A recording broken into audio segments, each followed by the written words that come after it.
ये गैया ब्याही हाल की नंदे घरा बोलिए ना भयो देख गैया लाल ओ कंठा और कपूली दीनी दीनी मुक्ता माल की नंदे घरा नंद भयो देख गैया लाल की छड़े दीनी दीनी बिंदी भाल की नंदे घरा नंद भयो देख गैया लाल ओ सुरमा दीने दर्पण दीनी दीनी गंगी बाल की नंदे घरा नंद भयो देख गैया लाल ओ नंदे घरा नंद भयो देख गैया लाल की नंदे घरा नंद भयो देख गैया लाल की नंदे घरा नंद भयो देख गैया लाल की नंदे घरा नंद भयो देख गैया लाल ओ नंदी के आनंद भयो देख गैया लाल की नंदी के आनंद भयो देख गैया लाल की नंदी के आनंद भयो देख गैया लाल की नंदी घर आनंद भयो देख गैया लाल की नंदे घर आनंद भयो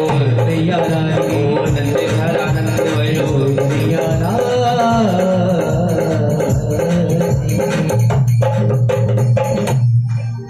सज्जनों माताओं बहनों ऐसा उत्सव मना नंदोत्सव कि मन रहा है गोकुल में और आवाज कहां पहुंच गई मथुरा।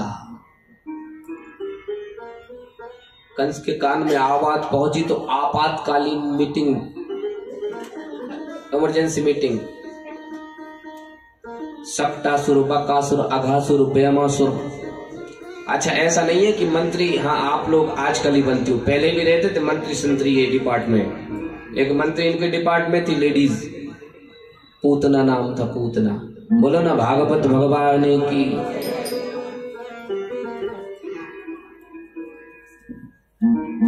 ये भी आ गई, बोले जो मीटिंग चल रही है वो हमारी भी थोड़ी सलाह राह है।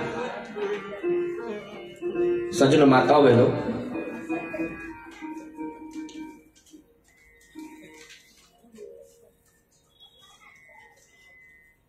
कई दिनों तक नंदोत्सव चला।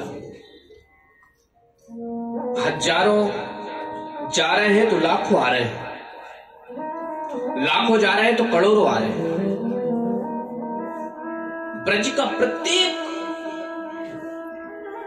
गोप ग्वाला ग्वालिन, छोटे से छोटा बच्चा हो, वृद्ध से वृद्ध माता हो, सब आज नंद बाबा के घर लाला का जन्म हुआ है, हम बधाई देने जाएंगे।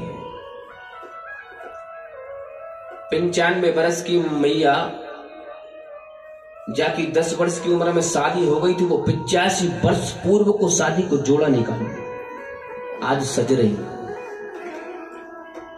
समझ में तो आए नहीं, ऊपर पहनने वालों नीचे पहन लो, नीचे वालों ऊपर पहन लो, कान में लगा पारो, हाँ आंख में लगा पारो, होठों में लगो, होठ वालों सजेंगी जरूर। क्यों? क्योंकि जगत के लोग जब बर्थडे मनाते हैं तो सस्ते, ये तो जगत पिता का बर्थडे है, क्यों नहीं?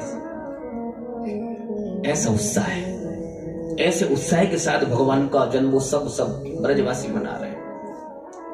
वहां मीटिंग चल रही है और मीटिंग में प्रस्ताव पारित हुआ कि बोले देखो आज से 40 दिन पूर्व जिन बच्चों का ब्रज में जन्म हो गया है उनको, और 40 दिन बाद जिनका जन्म होने वाला है उनको मार दो। क्योंकि हमारे राजा कंस कह रहा है मुझे अभी अभी एक देवी कह के गई है कि तुझे मारने वाले ने अभी अभी ब्रज में जन्म ले लिया है। जब ब्रज में इतने सब बच्चों को आगे पीछे 40 दिन वालों को मार दिया जाएगा तो मुझे मारने वाला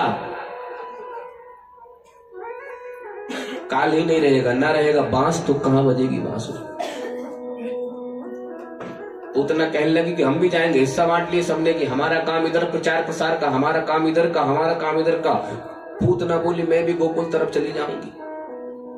अरे तुम कैसे जाके मारोगे किसी को, ये लोग तो हथियार और लड़ धड़ के मार देंगे, तुम कैसे मारोगे? बोले नहीं अपन भी अपने तरीके से मार देंगे। क्या कैसे मारोगे? बोले देखो हम भी अच्छा सा रूप धारण करके, रूप 1.5 अंगुल के तुम्हारे दांत, ये खीसा जैसे, अंगार जैसे तुम्हारी आंख, तुम्हें घर में घुसन कौन दे? तुमको घर में अंदर जाने कौन देगा? बोले कोई बात नहीं, आजकल चल गए हैं ना सब दांत कटवा लेंगे, आजकल तो सब हो गया ना, उस टाइम भी था। अच्छा, और यदि और काम नहीं बना तो वो ये काला काला मुंह इतना बोले बोले ऐसा क्या, बोले कोई बात नहीं, श्रृंगार कर लेंगे, अपन से नहीं होगा तो ब्यूटी पार्लर चले जाएंगे। अच्छा, और इससे भी काम नहीं बनेगा तो ये 1.5 हाथ का पल्लू कब काम आएगा? एक निवेदन करूं आपसे, ये पल्लू वल्लू की व्यवस्था अपनी हिंदू संस्कृति की नहीं है। 1.5 हाथ का पल्लू मुख पे डाले हैं और अंदर से जेठ जी से ससुर साहब से कहें कि आजा बस मरे तेरी बूढ़ पे हड़िया फोड़ू। ऐसे पल्लू का मतलब क्या है? हमारे यहां पर पल्लू है, अपने से बड़ों के सामने आंख उठाकर ना देखना, ये सबसे बड़ी मर्यादा है, ये सबसे बड़ी मर्यादा है। और जहां की प्रथा है उनको भी हम, हमारे राजस्थान में तो बहुत बड़े बड़े, लेकिन वो पल्लू बिल्कुल पैक वाले नहीं होते, बिल्कुल झीने से होते हैं, वो उधर का वेशभूषा है, लेकिन बिल्कुल पैक वाली। आप मेरे समझ ना मेरी भाषा को, हमारी संस्कृति नहीं, ये बाहर से आ गई है अरब देशों से। हाँ, ये हमारी संस्कृति नहीं, पैक होने वाली है। आप बड़े प्रबुद्ध हैं, जरा सी बात इशारा कर दो आप समझ जाते हैं, आपकी मुस्कान बता देती है।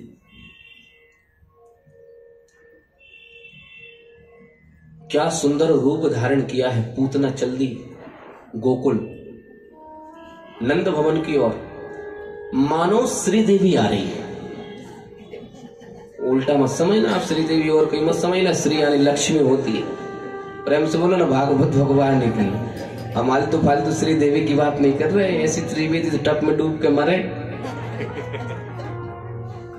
श्री यानी लक्ष्मी होती है, मानो साक्षात लक्ष्मी मनुष्य का रूप धारण करके आज नंद भवन में नंद लाला के दर्शन करने के लिए पधार रही हो, ऐसा रूप धारण करके आई। सज्जनों, मनुष्य से राक्षसों की आकृति देह की थोड़ी भिन्न होती है, बलिष्ठ होती है, बड़ी होती है। जैसे पूतना ने श्रृंगार किया और सज धरकर नंद भवन में आई तो नंद रानी की, यशोदा मैया की सखियों ने, सहेलियों ने देखा, गोप ग्वालों ने देखा, और देख करके उसके रूप पर मोहित हो गए।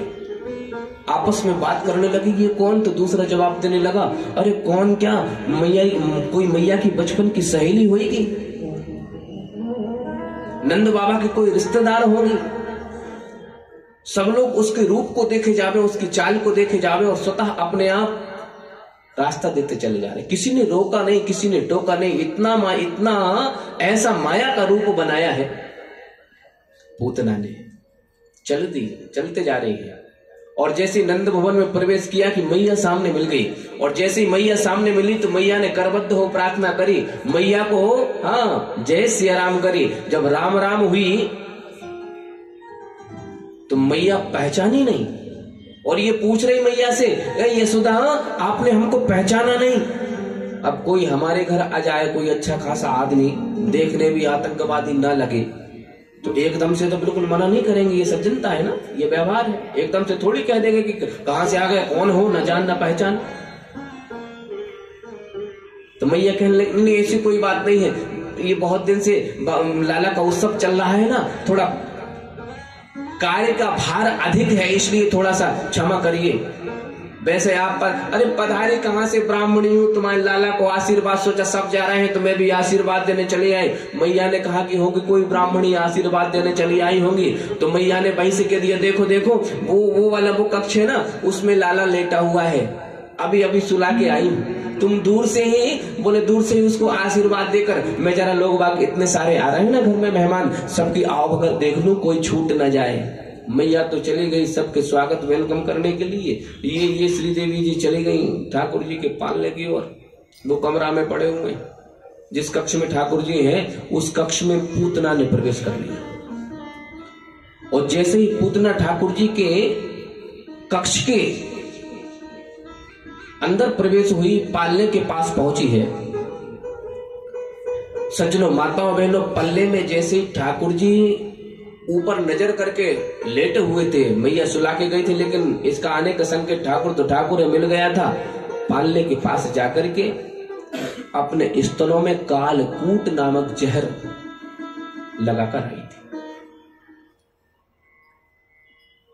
बोले इसको उठाऊंगी, उठा करके अपने आंचल से लगाऊंगी, जबरदस्ती अपना आंचल इसके मुंह में धरूंगी और 2 मिनट में ये कालकूट जहर इसके मुंह में जाएगा और इसका राम नाम, प्रेम से बोलो ना, भागवत भगवान की। पूतना ये खड़े खड़े विचार कर रही थी, ठाकुर जी की नजर पूतना की तरफ जैसे ही जाने लगी, ठाकुर जी ने दोनों आंख बंद कर ली। अब ये तो ठाकुर जी जाने, ठाकुर जी ने पूतना को देखकर आंख क्यों बंद करी, लेकिन संतों ने बहुत सुंदर भाव दिए हैं।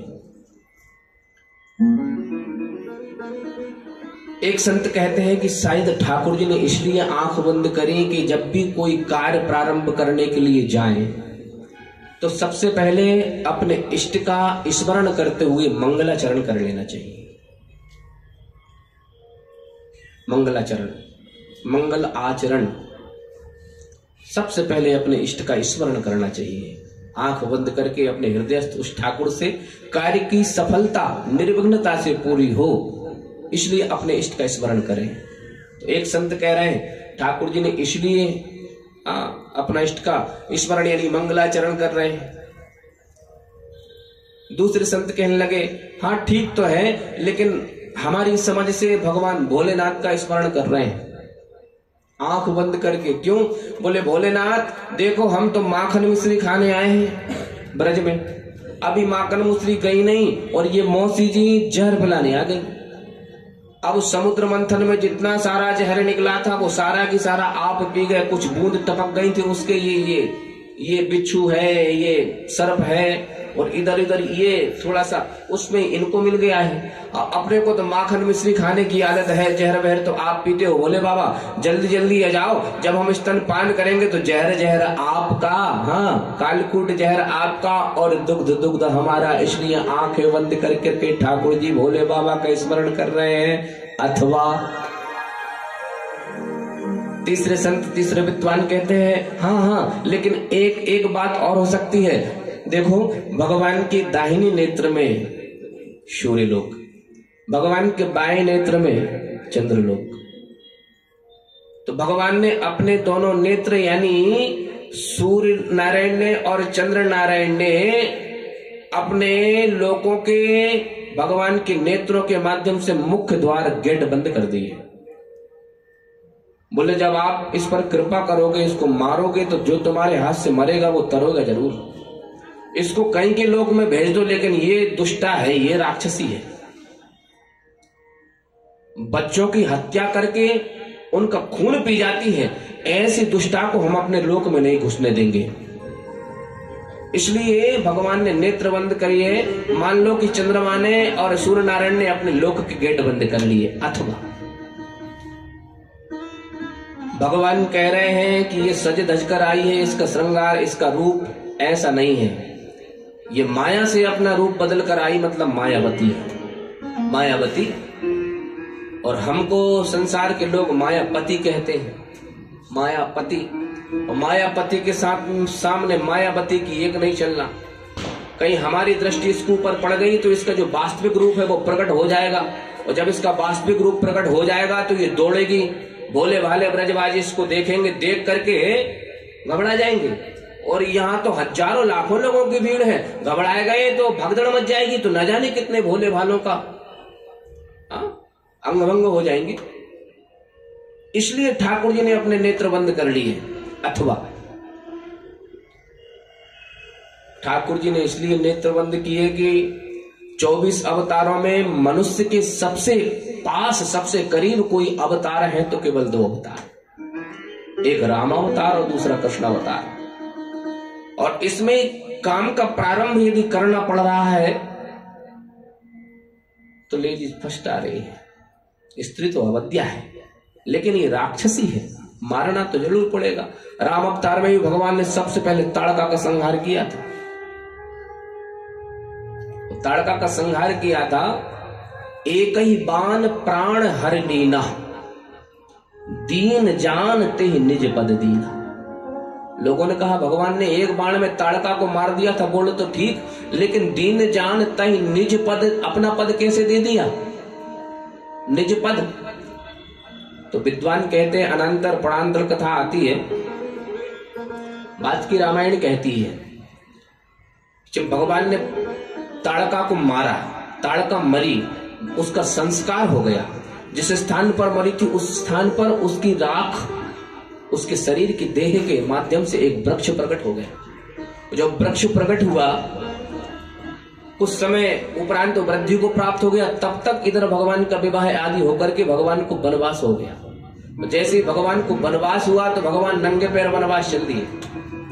वनवास पहुंचे तो वनवासियों ने भगवान के नंगे पैर सुकोमल चरण देख करके ताजे वृक्ष काट करके, कौन सा वृक्ष, जो ताड़ का वृक्ष का रूप धारण, ताड़ वृक्ष आपने सुना होगा, उसकी खड़ाऊ बनाई और ठाकुर जी के चरणों में पहना दी, सुकोमल चरण। और जब दशरथ जी ठाकुर जी को, राम जी को वापस लेने के लिए, हाँ, भरत जी जब बन गए तो भगवान आए नहीं। भगवान से बार बार निवेदन किया कि मैं आपके बगैर कैसे रहूंगा, तो भगवान ने अपनी वही चरण उपाधिका भरत जी को दे दी। भरत जी ने वो चरण पादुका अपने सिर पर पधराई और कहते हैं, रामायण में प्रसंग है, वर्णन आता है, वाल्मीकि रामायण भी कहती है, रामचरितमानस भी कहता है, आज की रामायण भी कहती है कि भरत जी स्वयं तो गड्ढा खोदकर नंदी ग्राम में नीचे बैठते, क्योंकि भगवान धरती पर सोएंगे तो मैं धरती पर कैसे रहूं, मैं भगवान से नीचे, तो गड्ढा खोद करके भरत जी उसमें रहे और भगवान की वही चरण पादुका राज सिंहासन